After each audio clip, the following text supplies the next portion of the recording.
আরে দাদা আস্তে আস্তে আস্তে, আর ঘষো না দাদা। আরে হাঁপিয়ে গেছি দাদা, আর ঘষো না। আরে এবার থামো থামো থামো, আর জ্বলে উঠতে পারছি না, এবার থামো। ও, আমায় কি ভেবেছো চুল্লির জ্বলন্ত আগুন, যে জ্বালালেই জ্বলে উঠবো? আমাদেরও তো প্রাণ আছে নাকি? উহ, পুরো গাঁটটা ভাজা ভাজা হয়ে গেল রে, পুরো সেঁকে দিয়ে চলে গেল রে বাবা রে। উহ, আরে তোমাদের বলি আরে কোনো খেয়ে দেয়ে কাজ নেই নাকি?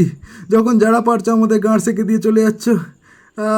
বাবা, আরে আমাদেরকে আগে রেস্টুরেন্টে ব্যবহার করা হতো কিছু জ্বালানোর জন্য, আর শালা শুয়োরের বাচ্চা দলগুলো এখন বিড়ি সিগারেট ধরানোর জন্য আমাদেরকে বাথরুমে নিয়ে চলে যাচ্ছে। আরে তোদের বড় বড় বান্টু দেখানোর জন্য আমাদের জন্ম হয়েছে নাকি? উহ, বাবা রে বাবা। আবার কেউ কেউ তো আমার পিছন মারা হয়ে গেলে আমার ঘরের কোণে ফেলে ভুলে নাটক করে যে আমি ভুলে গেছি। এ এসব কী ন্যাকামো তোমাদের?